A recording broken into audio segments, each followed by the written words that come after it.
Hello, and welcome to another episode of Straight from the CPA's Mouth. In this episode, I'll be talking with an expert on a subject we all hear a lot about these days, and that topic is data analytics. I'm Gordon Turtle with the CPA Education Foundation, and I'll be your host for this podcast episode. If you're like me, you're probably wondering what data analytics are all about, why the subject has become so popular, and what it means to business and to all of us. To help sort all this out, joining me today is Devenny, Senior Manager with KPMG in Calgary. Let's get to it and learn about data analytics straight from the CPA's mouth. 150,000 new businesses are created in Canada each year, but only emotional intelligence is a critical skill for leaders. How do I develop artificial intelligence will take over analytics, big data, trend analysis? Hearing that Alberta needs to diversify its economy, but how do we do that? Create new opportunities for young innovators. Businesses account for 77% of all private jobs created in Canada. Filter out the noise. Hear it straight from the CPA's mouth. Given that we're still in the world of COVID-19, this podcast is being recorded over the phone. I happen to be in Edmonton, Adam's in Calgary. Good morning, Adam. How are you doing? Good morning, Gordon. I'm doing excellent this fine morning. How are you? Good. So I just learned earlier today that you were one of the first ever CPAs to get your CPA-only designation right after unification back in 2015. How did it feel to be a pioneer in the world of chartered professional accountants in Alberta? It certainly was exciting to say the least. You know, it was kind of interesting being kind of one of the first through that program, not necessarily, knowing exactly how the unification would necessarily shake out in practical terms, but nevertheless, it was an interesting experience and one I certainly am proud to have gone through to this day. Well, that's great to hear, and thank you again for joining us today. So let's dig right into this topic of data analytics. I guess we should start with just an explanation of what data analytics is and why it's important to understand its role in the world today. Can you talk a bit about that? Absolutely. I think data analytics, where I'll actually start this, is data analytics is a real umbrella term in terms of the fact that it encompasses a whole wide array of methods and techniques that ultimately speak to the practical application of how technology and really an ever-growing accumulation of data is better able to answer questions and solve practical problems. And I think, at least when I think of data analytics, and certainly having grown up, and started my career, in the past 15 years, one of the concepts that I think is almost synonymous with data analytics is this sort of concept of science fiction. That, we're really talking about something that is somewhat ethereal, that people can speak to and certainly can discuss, but when it comes to actually implementing and utilizing is something that maybe is lacking to a certain degree. And the fact of the matter is, over the past 10 years, 15 years, data itself is growing, and it makes it increasingly challenging for businesses of any sort to really make sense of what that data all means. And to kind of give a few examples, every 60 seconds, I think 150 million emails are sent and 2 million text messages are sent and over 200,000 hours of video on YouTube and Netflix are consumed. And that proliferation of data, both within our business and personal lives, makes it increasingly difficult to analyze and make sense of. And that's where data analytics, practically speaking, come in, is how can we ask better questions, how can we inform ourselves better, and how can we solve practical problems given this sort of explosion of data. So 150 million emails a minute, did you say? Every 60 seconds, yeah. Wow, that's incredible. I think I get half of those, but... So, Adam, how can data analytics generate value for organizations as we come out of this whole COVID-19 global pandemic? Well, hopefully we're coming out of it anyway. And how can organizations implement data analytics into their businesses? Yeah, it's an excellent question. And I think obviously one that's very topical for right now, especially for Alberta and for Western Canada. I would say, the way I'd break that down is when I think of data analytics, essentially what you really get are two main benefits that I think obviously can be broken down further. But those benefits at the end of the day are data analytics allow you to derive better insights from your data. It allows you to drill in not only deeper, but more meaningfully into that data to make sense of and understand what that data means. But it also allows you to get that data quicker. It allows you to derive those insights in a more timely and efficient manner. And so if I think about COVID-19 and what businesses and certainly what KPMG and what my clients are currently going through, is there's sort of this renewed focus on specific areas of these organizations, and they're being asked to do more or at least equal with less. In Alberta specifically, I don't think there's any secret or any surprise that both the downturn of oil and commodities as well with COVID-19 has had very difficult impacts to unemployment rates. And so businesses are having to do more or at least an equal amount of work with less people. And so I think with where data analytics really fit into that is, the ability to, handle more volume of data to increase the extent of an analysis that's being done with less resources, with less people, and to do so with agility, such that that analysis can be conducted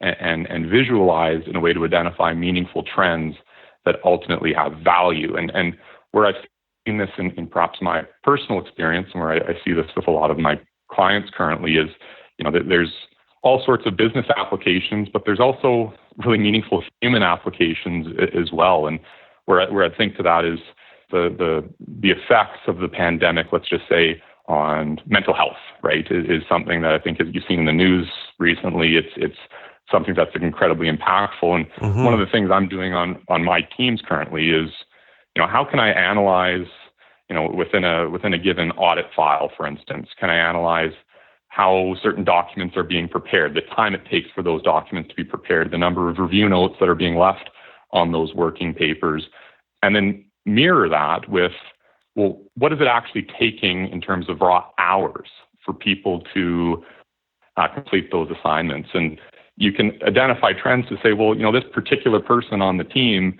typically would take X amount of time and would do so with X amount of quality. And, over the past 3 months, over the past 4 months, that's declined rapidly, or there's been a change in terms of someone's performance. And based on their attitude that you might notice when you're working with them, you might be able to identify, well, does someone need to have a conversation with this person? Have we reached out in the right way? Are we making the right strides with that person in light of that? And that's, a very human application to what is a technological issue more than anything. Beyond that as well, what I'd really say is, I think there's no surprise that there's sort of a financial pressure and companies in Alberta and certainly in Canada for that matter are really feeling the squeeze and the impact of the pandemic on their businesses. And so in that same vein of thought of having to do more equal with less, I think companies are really watching their cash flow. They're really watching their bottom line. Yeah. To ensure that they can continue to exist and continue as a going concern even in this pandemic. And one of the things that I've seen and actually implemented on some of my clients is going through and looking at an extremely granular level. Where are their cash flows coming from? How are those cash flows being received? Are they being received on a timely basis or otherwise? And being able to identify specific counterparties, specific transactions that are maybe at a higher risk of default or non-payment, to be able to have those conversations with my clients to say, A, how does this fit into your overall going concern assumption, as well as your underlying expected credit loss assumptions and impairment testing, et cetera. But more so from a conversational perspective, to identify specific balances in a value add capacity to really derive that insight and to be able to provide that insight specifically and meaningfully to their business. Yeah, so from what you said, it sounds like data analytics isn't like a mechanistic process. It requires kind of human evaluation and assessment and interpretation and all that. So it's not a it's not a mechanical process. It's more of a thought process as well. Would that be fair to say? I think you've really hit the nail on the head there, and I'd agree with that because without trying to break this down, in a ridiculous way, there's the data aspect, and then there's the analysis, right? There's two elements to that term, and there's obviously a technological and computer-based side of that discipline. But in the same lens, there's also this idea that you have to be able to make sense and to be able to interpret the results of that analysis as to make necessary corrections and to point out the way forward in which the data is leading you. So excellent way to put it. So based on that, then, like, how can a person train to become a data analyst? Obviously, it requires that human input. Do people take courses in data analytics, or do you get degrees in it, or how do you learn to become an expert in this field? Yeah, and it's an excellent question, and I think it's one that I think, given obviously the field of data science is not a new one. This has been around for certainly for decades, but the proliferation of the field and its integration as a key element of businesses, much like an accounting department would be or a procurement team might be, data scientists are finding their way into organizations in very meaningful and integral roles. And so the question I think a lot of businesses have right now is, well, how do we go out and find the talent? How do we go out and find the resources that have, the interest and the background and the education behind them as to accomplish that? And I think it's frankly, I don't know if there's an easy answer to that. And I think it's a real challenge that's being faced right now with businesses. What I can speak to would be kind of my personal story or my background, and how I kind of ended up in the role that I'm in is kind of one of haphazard circumstance. One of certainly not of design, but just sort of I've kind of always been interested in this field, and suddenly happened to find myself in that role based on that interest alone. And I attended the University of Calgary, truly had no idea what I wanted to study at the time. Somehow, I think, like many people, ended up in accounting, but still sort of had this underlying passion for technology and for data science, to make data-driven, responses to problems that are being faced, and a scientific approach to tackling those problems, I think, is really important. And upon graduating and starting to work at KPMG, I was serving public companies as an auditor. And, as I was sort of doing that, I'd identify specific procedures or specific processes that we might undergo as auditors, and asking myself, is there not a more efficient way to do this? And that actually may come from just a personal laziness on my side, to say I don't like the manual effort that's involved in a lot of these processes. There's got to be a better way to do this. And so for me, at least on my behalf, while I was going through obviously the CPA prep process, and certainly as I was going through my day-to-day job, I would spend evenings and weekends, refining and working on, small RPAs or robotic process automations or digital automation in any way that I could, to integrate those into my audit procedures. And ultimately, I think that sort of snowballed, and people started to take notice, that was really neat. And hey, how did you get that done that fast? And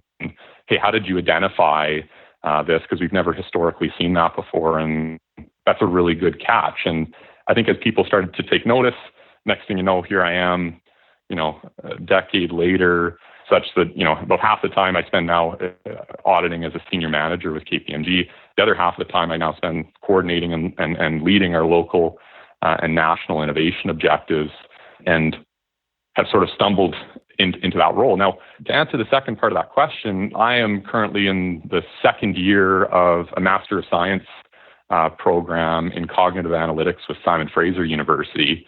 And so I have chosen to take that sort of personal interest, if you will, in data science to a more formalized post-secondary degree. But for the average person, or certainly for a CPA that's looking to kind of dip their toes into the water, I think there's a whole host of post-secondary programs at the University of Calgary, University of Alberta, certainly Simon Fraser, as I've mentioned.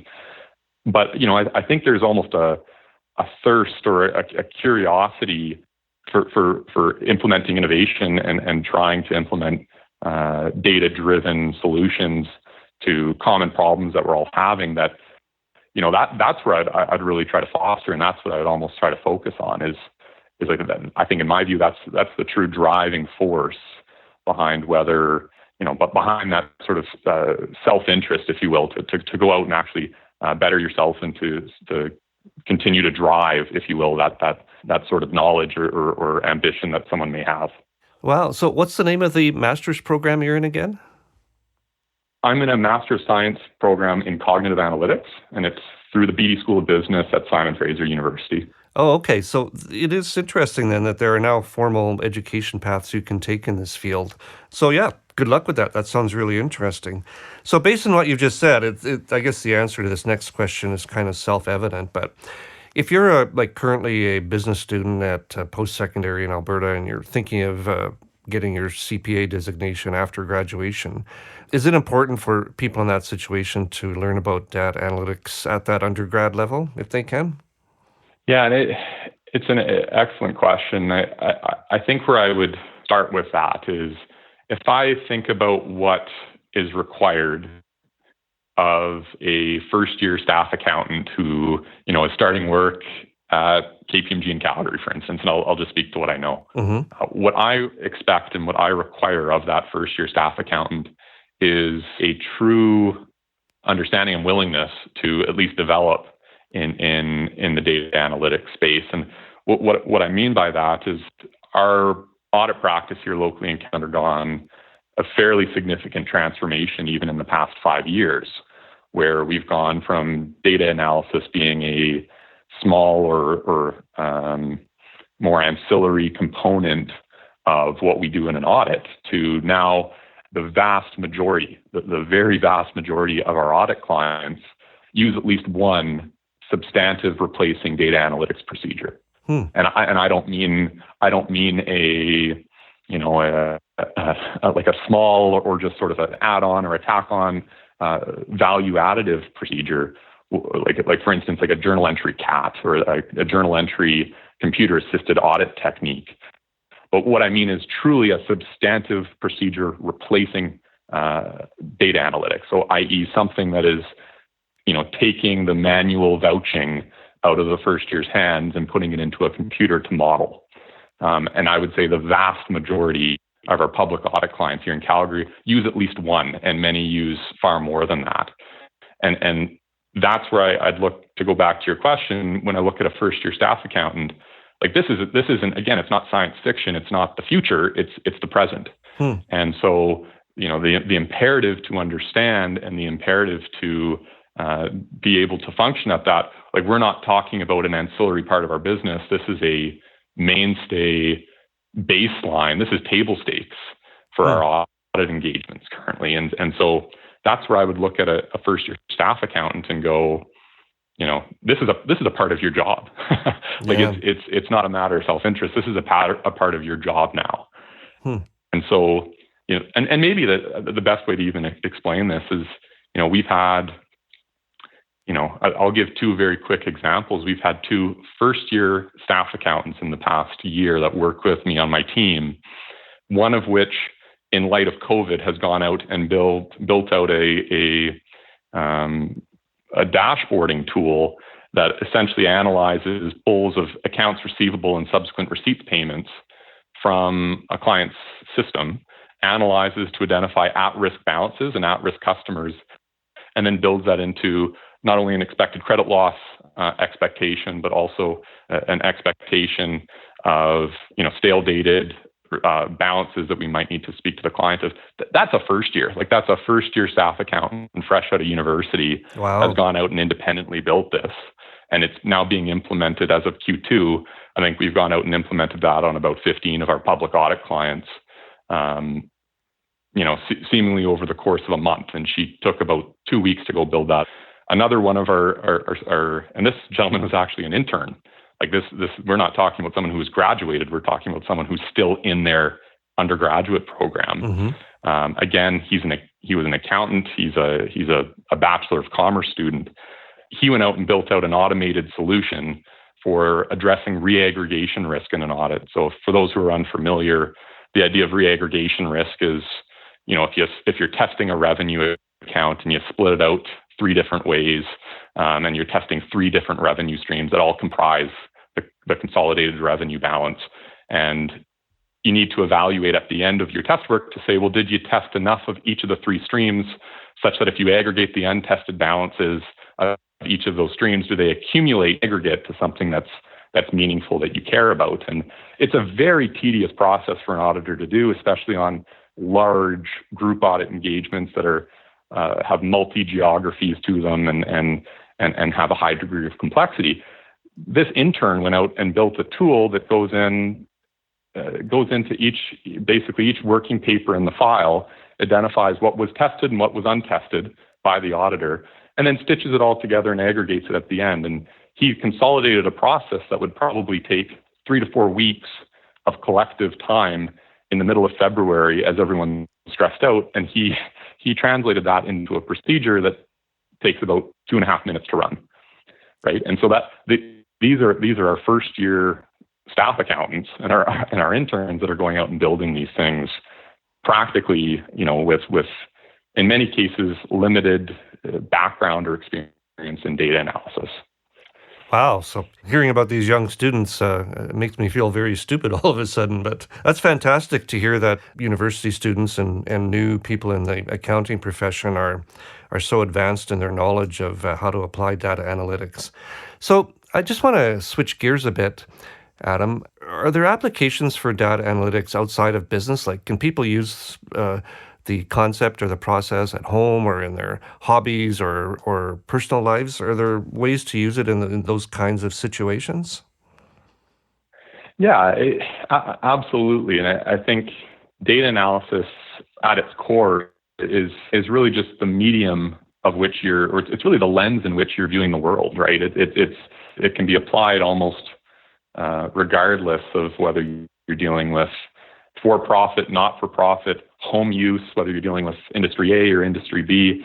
It really has a universal application that way. And I think where I'd actually even kind of maybe take that question a bit is, I think people would be surprised on the amount of data analysis that's in behind their everyday life at home. I think that there would be, I think, a considerable amount of business intelligence and certainly at least of just digital automation that's occurring behind the scenes.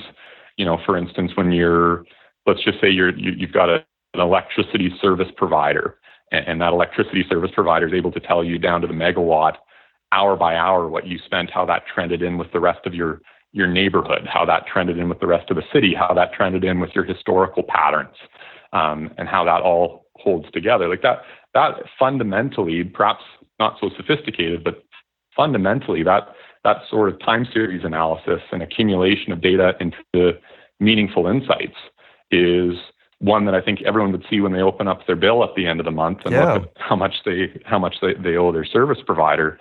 I think the same thing would go. I've seen certainly in smart homes. Right. I recently, just for some background, I recently purchased a smart home here in Calgary, and the integration that this home has within and of itself is absolutely incredible, to the point where I'm able to monitor, down to the fraction of a liter, how much water I'm consuming to water my lawn or to shower or to run the dishwasher.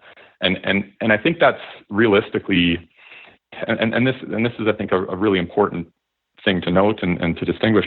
Formerly, all this data, it's not that it didn't exist, it's just we didn't do anything with it. Right. It sat there, it sat idle. And the whole point of data analysis, and where we're seeing this, really grow as a medium of technology, is we're now able to take that data that in many cases has always been there, and now use something with it and to derive something with it, such that you're able to realize, oh, what is my dishwasher leaking? Or conversely, should we expand into the Bolivian market segment because that's where we think the highest margin is, right? The questions that you're answering can vary. The data at the end of the day is typically there, and this is just the way that we derive those insights. Well, I think we're going to have to do a whole separate podcast on the smart home thing because it sounds really interesting, and I've heard a lot about them, but I don't think I've ever actually met someone who owns one. So we're going to need to start wrapping up here in a few minutes, but I wanted to ask, obviously in your position at KPMG, you can kind of see what the accounting world needs and new types of accountants and the new generation of accountants. Besides this ability to work in the area of data analytics, what are some of the other top skills you think, from your perspective, CPAs should be acquiring to remain competitive in the marketplace over the next few years? Anything jump to mind? Absolutely. I think the tenets of CPA and understanding or having a financial literacy is literally invaluable. If you're, whether you're knee deep in data analytics or not, that literacy is going to continue, and I will believe continue to be extremely relevant. I think where I see, data analytics certainly having a lot of overlap with some of the CPA competencies is a stress on critical thinking. I would say without a doubt, even outside of a formal or university-based education program in data analytics, critical thinking is without a doubt the most important skill that young CPA or university students can be looking to develop. And where I'd actually kind of go with that is the idea behind looking at something that's unstructured, right? Looking at data that's unstructured, being able to identify trends, make sense of, and integrate that data with what's occurring, and to be able to make rational business decisions on the back of that is incredibly useful. And it's also a very difficult skill to develop.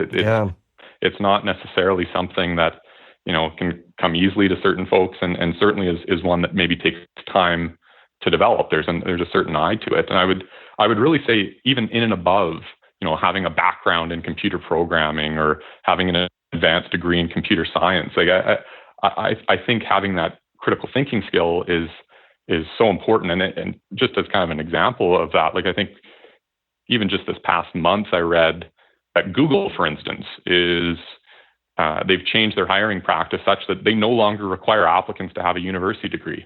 Wow. Right? They're trying to adopt skill-based resumes.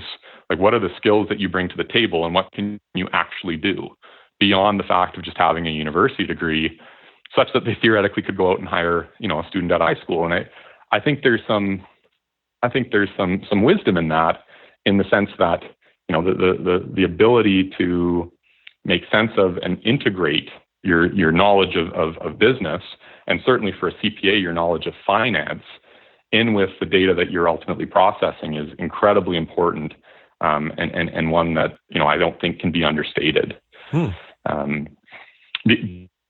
that, outside of that, what I would really encourage anyone who's looking to develop into this space more to do is simply just always learn. Like, do not stop and continue to learn. I think a mentor of mine, maybe a decade ago, gave me some advice, and it stayed with me, and is that, if you're not spending at least 30 minutes a day trying to learn and trying to challenge yourself and identify something new that you're interested in, follow that, you're doing yourself an incredible disservice. And so, whatever that element is, and whether it's technologically focused or not, and I think technology focused learnings are a really important skill to develop for the future. But regardless, I think being able to challenge yourself in that capacity, spend 30 minutes a day trying to learn something is something that you can all take away. Well, that sounds like a perfect spot to wrap up. I think anyone who's listened to this podcast over the last 30 minutes will definitely fulfill that recommendation by learning something over that half-hour period. Thanks so much, Adam, for filling us in on so many different aspects of data analytics. It's kind of a mystery to many people, and you've shed a lot of light on it for us, which I really appreciate. Just before I let you go, I wanted to ask you one more question. What are your plans for the rest of the summer? Well, I've got a few golf games that I need to catch up on. Can you apply data analytics on the golf course? Well, there's many things that data analytics can do. I think fixing a slice may not be one of them. But I would like to say I do. Maybe going back to your home example, I do think I can probably track the number of 3 putts that I have over the course of the summer and see if I can't fix that over the winter break. Awesome. Well, listen, Adam, thank you so much for spending the time with us today, and I wish you all the best over the weeks and months ahead. Awesome. Thank you, Gordon. This episode of Straight from the CPA's Mouth featured Adam Devenny, CPA and Senior Manager with KPMG in Calgary. Don't forget to subscribe to the Straight from the CPA's Mouth mailing list for exclusive content. Also, if you have any ideas for future episodes for this podcast or have any feedback you'd like to share with us, email us at knowledgecenter@cpaalberta.ca or leave us a message on social media. That email address again is knowledgecenter@cpaalberta.ca. Straight from the CPA's Mouth is brought to you by the CPA Education Foundation. The CPA Education Foundation is the charitable arm of the Alberta CPA profession, providing up to $1.2 million each year in support of business and accounting education in the province. This podcast is just one of many resource materials available through the HESHI CPA Knowledge Center. This virtual hub features Alberta CPAs sharing their unique perspective and vast expertise on topics and issues such as leadership, finance, entrepreneurship, and more. Visit cpaalberta.ca/foundation for more information on the HESHI CPA Knowledge Center and to learn how Alberta CPAs inspire success.